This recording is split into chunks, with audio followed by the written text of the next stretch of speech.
So in the last episode, we got the teeth case done, and now we're going to put it. What are you doing? Going off-roading. Just kidding. Gotta get Phoebe's inside. She doesn't fit. What? Air it all the way down. No. Too tall. Yeah, because urban two-car garage problems, Phoebe's doesn't fit in here unless you air it down. So now that we air it down, we'll get her in.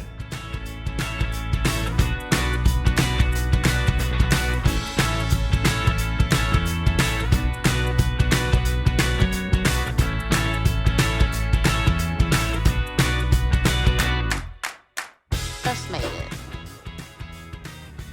So, like I was saying, we're gonna put the T-case in. We got the T-case from Alfie so that we didn't have a lot of downtime on Phoebe rebuilding it. So we rebuilt that, and now we can stop that mess that's in the driveway. And to help with this project, we brought in our senior Land Rover correspondent, Waylon James, everybody.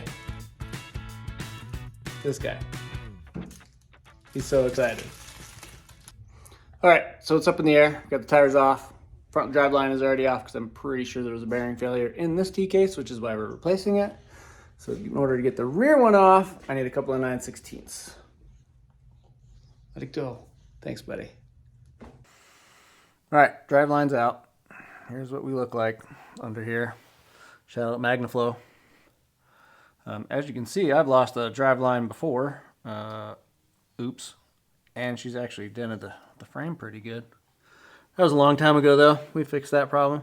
I think this front bearing is bad, which is why we don't have a front drive line in it right now, which is why we rebuilt the transfer case. And we are leaking from just about every crack. Supervisor's yelling at me.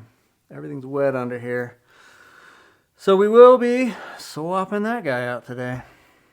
Let's get it out. So first things next, we got to get this exhaust out and that cross member. And I highly recommend, if you ever build an exhaust, got to put V-bands on it, because now I just have to take this nut off, take this clamp off, take this one off, follow it all the way back here to this one, and this whole section just comes out. I don't have to fight with any studs, bolts, springs, none of that crap. So this is solid mounted. I mean, a rubber isolated off the body, but so these exhausts are, it'll be way easy to get off. So definitely, if you build something, spend the extra money and get the V-bands. All right, but before we do that, I was just informed that the dinner bell is ringing, and he looks like he's getting a little bit hungry. So we shall continue this momentarily. And we're back.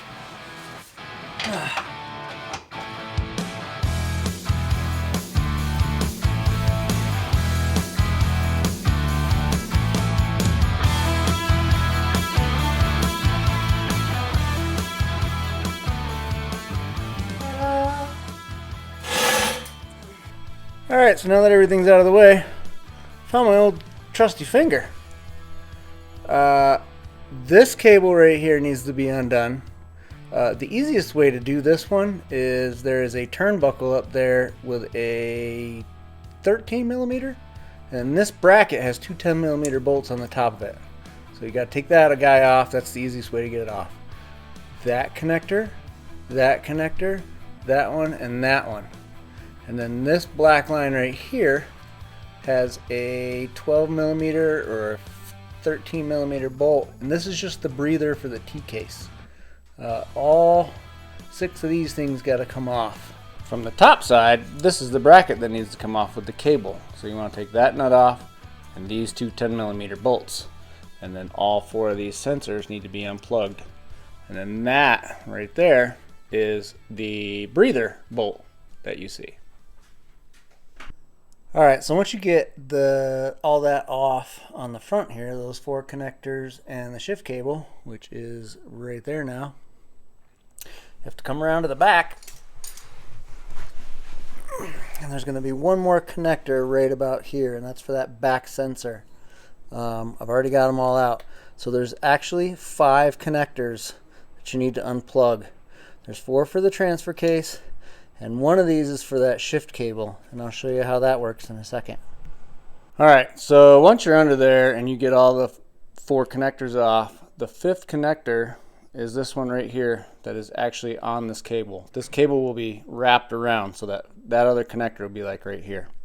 Next thing you gotta do is you gotta get these 4 bolts off and that pin, which I'm not gonna lie to you, this pin is a mother if it's never been off.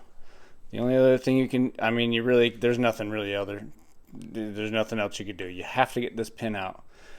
You can reach it from the bottom, and it looks like this.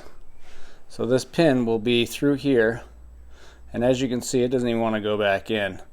You have to basically push it off of this. So you can see this between the transmission and the T-case. You can see this guy. So you're gonna have to pry that up. Half the time, the pin actually breaks free from this lever, and it's a mother. But you can get like a pry bar in there and try to keep working it until it wants to come out.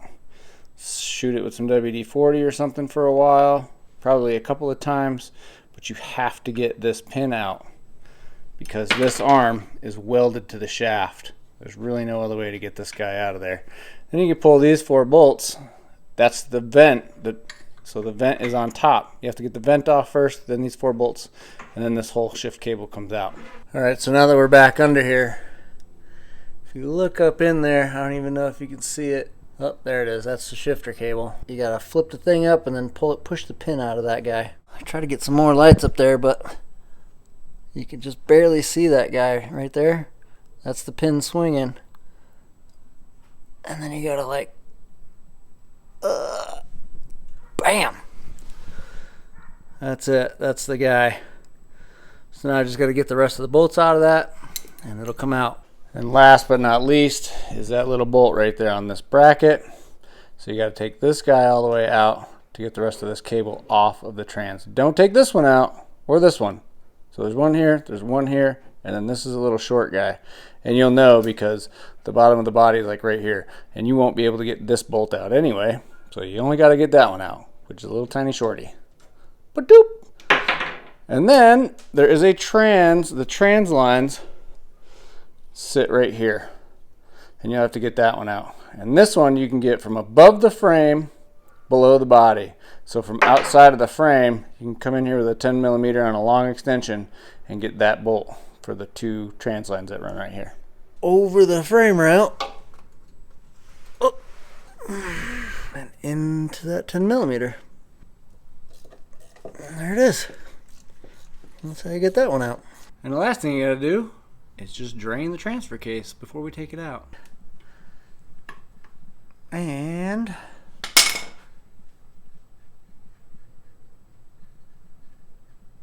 hopefully we make it in the bucket. Hopefully there's some in here. Honestly, it's not all over the driveway. Ta-da! What a catch. It's pretty goldy though, huh? It's got a little bit of gold in it. Oh, yep. A little bit of stuff built up on that magnet. So it's probably a good thing we're changing this one. All right, so there's our drainage. So a little goldy. Kind of concerning. Not really, because I'm pulling it out. But all I have left now is you got to pull these mounts out, and these are 15s. There's one inside of there. Sometimes you can get this whole mount off that side of the trans, and then you got to pull that one off. Again, they're 15s, and then the entire assembly will pull down, and then you can get to all the 6 bolts that bolt the trans. Well, actually they're this way. All the 6 bolts this way that bolt the trans to the transfer case. I'm not 100% sure. I don't remember if the transmission makes a little bit of a mess. It might make a little bit of a mess when you pull that off. But I'm not going to drain the trans because I don't feel like I have to. So now we just got to get these guys out. We can unbolt these and then put a jack under the trans. Alright, so a ratchet wrench does fit in there to get that nut out, but I can also get all these out, and this is the last one I got. So all these are out. That one's off. You can get a ratchet wrench in here to get the top one out. Now you just got to lift the whole thing up, pull this mount out, pull that mount off. So we're going to lift it right here with a jack. Just be careful not to crush the pan. My pan is already kind of screwed up. Still works though. It's been years. So let's go get the jack. All right, now we got the jack under here, and we just give her a little jack up there, a little bit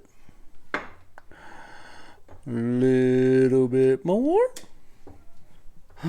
little bit more, until right about. Yeah, I know it looks sketchy, but trust me, that ain't gonna go nowhere. There's 2 frame rails and stuff, so I mean, unless somehow the jack like disappears out from underneath it, it ain't going nowhere. All right, so a little pry bar action on this side pushes the transfer case over enough that you can like wheel that mount out of there, and then you just go back the other way, and you can get that one out. Again, I need 2 hands. All right, I gave it a little pry right here against the body, and you can get that mount out. Okay, so now that we got both mounts out, we get to unbolt all that. I think there's 6 bolts. There's a couple on this side, and I think there's 1 or 2 that you got to get from that side. But now you can let it down a little bit so that it's easier to access. Make sure you get a catch can under here, because I assume a little bit of trans fluid is going to run down this guy and then drip off. So we'll get a pan under here and drop it down a little bit. All right, and at this point, when you let the trans and stuff down, you don't want to go too far, because you'll start crushing some stuff in the engine bay, and we'll go up there and look in a minute. But basically, the output shaft of the trans is quite long. So this has to clear this recess in the body. So you got to be able to pull this out and clear all this. This can get pushed up out of the way. It's just a heat shield, or you could take it off if you so see fit. But basically, this has to clear this. So you have to come down far enough to get it out. But you don't want to come down too far as to where the electronics start running into the firewall, because if you go too far, you can start breaking things. Let me show you. Now I have some other stuff in here, but you can see that this is getting really close to the firewall. There's a couple other things, like the valve covers come really close to the firewall at that point. Coming around here. Yeah, you can see right there that valve cover is almost smashing into the firewall. So that's about as far as you want to go. And on any other Land Rover, I'm pretty sure these coil packs would be back there somewhere. But I've already relocated mine and rewired them. So I don't have that issue. So now let's go get this T-case out. All right, and then crawling back under here, this part's pretty easy. You just take all these out. There's that one. That one. Yeah. Whoop. Got that one. So these 2, I'm gonna leave that one in until the end. I think there's one on the top. I don't remember. Oh God. Oh, there's a stud up there, and I think the other 2 are on the front. And it is confirmed it is a 17 up there, and it is a lone stud like looking thing. So it's a 17 on a double stud. So we'll get this one out, and then we'll move to the 2 that are in the front side. Now that we got those out, come around to the front, and then there's that little guy, and there's one right up there if you can see it. So just gotta get these 2 out, and she's free. All right, so this is the part where I take the last bolt out and I drop it on my head.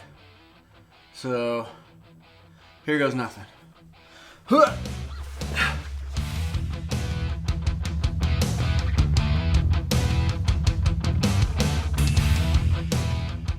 right, so now that it's out, that seal is pretty good because there's no transmission fluid in here, and everything else looks pretty clean. This is all from the seepage of the T-case, so we're going to clean that up a little bit, but yeah, looks good. And now that it's on the bench, there's a lot of fluid on the top, which is really concerning, so I wonder if this seal right here, this gasket, was leaking. I don't know why there's so much fluid on the top. When I did pull these 4 bolts out, like, there was a lot of fluid on top of that mount, which is still under the truck. But you can see that this one here This one has that sump, which is going to hold it up, and that holds quite a bit more fluid, so that's going to be a plus.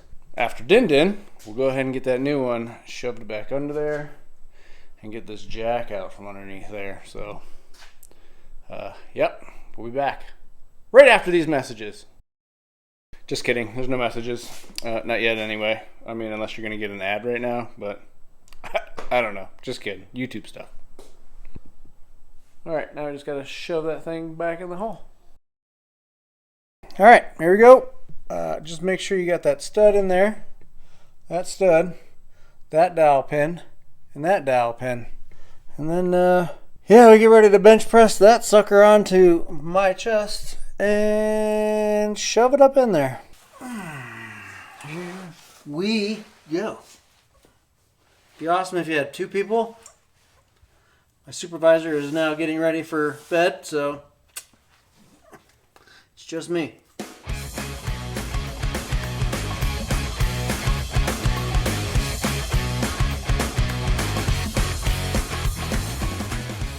Just like that. That easy. Is my face red? It's okay. Alright, now we'll get those 5 bolts back in and the 1 nut on that top stud. And we'll get this transfer case secured to the transmission. Then we'll lift it up into place and get those mounts back on. Alright, when you're putting this thing back together, there's 5 bolts and 1 nut that goes on that top stud. I'm going to tell you one more time, because this will ruin your day. Make sure that the shorter of the 2 shorter of the 5 go on the transmission side into the transfer case.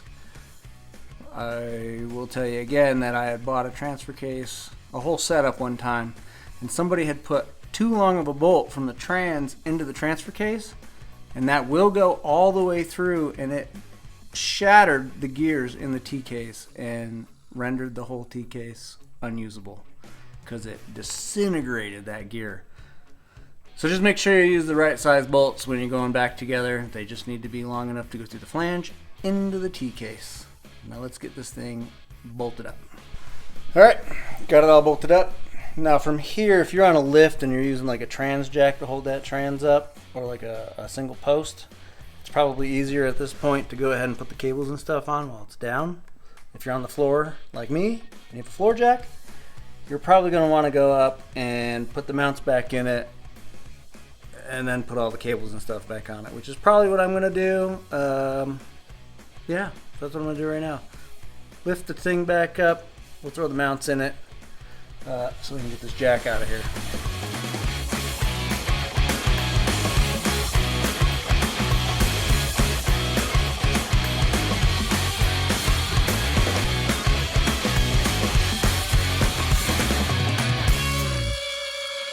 Right now that it's in there, the rest is pretty easy. We got a couple shift cables to put on, a couple more bolts to put in it, and connect 5 connectors and put 2 drive lines on. Should be pretty easy. Oh, and some of you have an e-brake, so you'll have to put the e-brake back on it. I do not have an e-brake. I know it's, you know, some people are like, oh, you need to have an e-brake. Well, I don't have one. I just don't park on hills, honestly. So anyway, another thing you got to remember is this guy goes under this like so when you put it back in. That's I think that's like the hardest one. And don't forget the vent, and let's get it back in. All right, so once you get the big shifter cable in, it goes over the trans lines on this side, loops around the back, and then goes underneath them into that bracket right there, and they bolt down on top. Then the next one that's got to go in is this guy. You got to put the breather in. Make sure you get your brass O-rings on there, and that goes in between. There's a hole up there, and I have a feeling this is going to be the funnest one. You can put a little bit of grease on these to keep these washers on there, just a little bit of grease to keep that contact on there. And then we'll go ahead and try to get this in there. Alright, once we get this cable back in with the 2 bolts on there, next we got to put the little swing arm on there. This is pretty easy. Just make sure you get this side in that clevis first when you bolt it down. It just makes it a whole lot easier to get the cable back over that. This is pretty easy. It's a washer and a lock nut. We'll just slide that guy on there. Also, if I didn't mention before, 1/4 inch drives, shorties, stubbies, shorty sockets. These are going to be your friend through this whole build. And once you get that little guy on there, you got to put this back through the clevis and then click it onto the cable. And the front one's done, and then do the same to the top one, which I haven't done yet. Yeah, so those two clips are about as fun to get back on as they are to get off. But they are both successfully on, so now we just have to connect all of the connectors. Oh yeah, put the drive lines back on. All right, when you're putting the wiring harness back up there, make sure you go over the cables, and you want to hook that blue line. You want to hook that guy up first, and then go ahead and throw the rest of it over the front and hook the other 4 up. All right, from here, you got 4 connectors left. 2 of them are white, and they will go in each. They will swap into each connector, like they'll go into each one. I'm not 100% sure what they'll do. I don't remember which one's which, and I'm not 100% sure if it matters at this moment in time. But then the other 2 will only go in each socket. So when we're done, I'll go up top. We'll fire this thing up, and we'll see if it does make a difference. I don't think it does. I think one is just for like the trans, and one is for the light. I think they're the same but different kind of thing. Anyway, let's go ahead and get those connected. Yeah, so you can see these 2 here are the same, and they go to the 2 that are over here. And then you got one 3-pin, which is the green one, which will go into that gray connector right there, because that's a 3-pin. And then that other one goes into the connector coming out of the shift cable.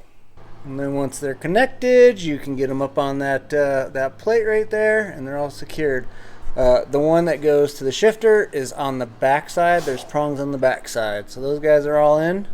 And the last thing you got to do is put that bracket on the side and go in over the frame to that guy to get that guy in. All right, so now everything is back on. We got the exhaust all back on. We got that cross brace back on. Both drive lines are back on. Shameless plug real quick. Shout out to JE Reel. These are both custom drive lines because I pushed the front forward when I made this axle. So I did order one from them over at JE Reel along with this back one. This back one is also longer. And thank God for the supervisor, because the supervisor told me, hey, before you're done, make sure you fill this thing. I almost forgot. So we are just going to use some 80/90. I do prefer an SAE over a synthetic. I feel like a synthetic slings off the gear face faster, so it doesn't collect a lot of that heat. Again, it's a transfer case. It doesn't get super hot, really. So we are just going to use like an 80/90 SAE off the shelf. Somebody's probably going to yell at me, but I've never really had a problem. So that's what we're going to run.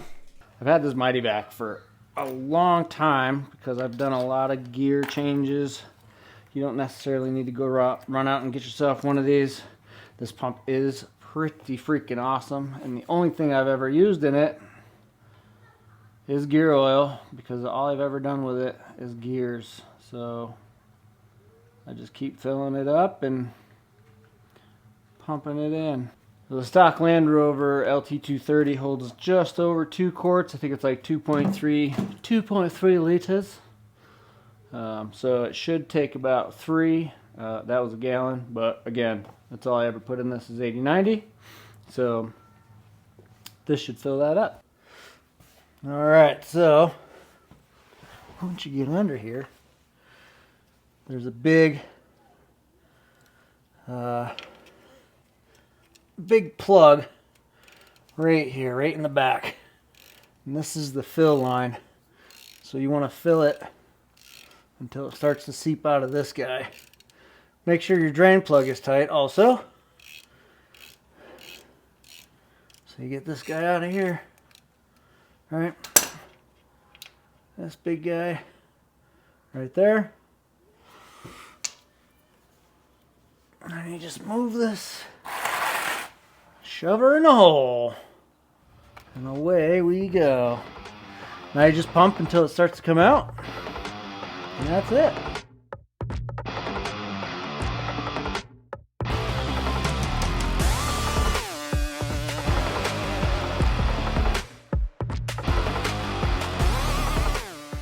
All right, well that part's done. So now we just gotta back it out, air it up. Because if you remember, yeah, I have to air it out just to get it in the garage. And then we just turn on our compressors.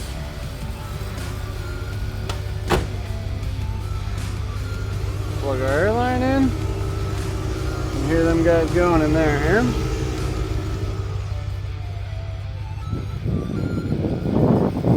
And airing up we are. Ta-da! Alright, now that we're all back together and we're aired up, what better way to test it than go for a drive? So there isn't a lot of off-road trails over here in Salt Lake, but there is one OHV trail that we decided to look up on All Trails, and it is right near the house. So we're gonna do that and We're gonna go check it out. see if it's worth putting the lockers on. Testing out this new transfer case. So we'll let you know. This one's got some pretty sick views.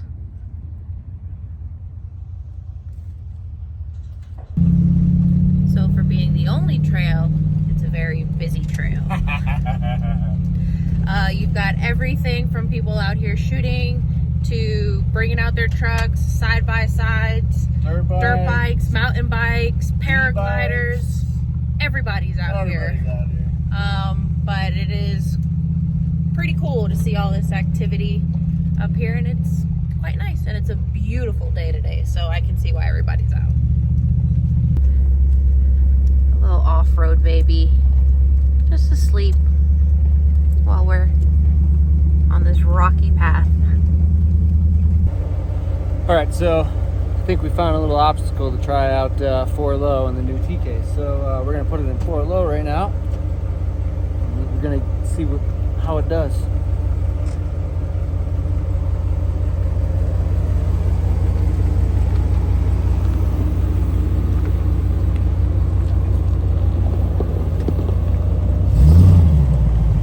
Yes, it works!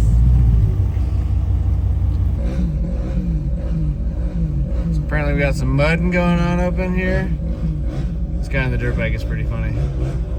He puts his feet up and everything. Yay!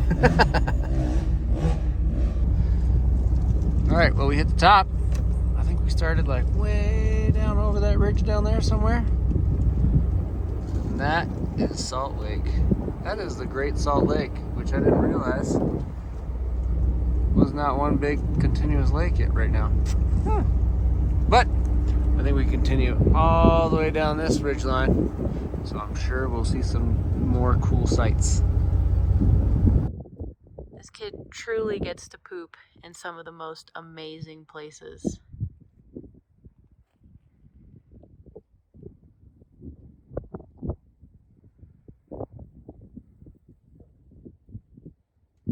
All right, well, that was a super successful run. So out with the old, in with the new. Yeah, so I don't know what we're gonna do next, but thanks for watching, and we'll see you next time. Bye.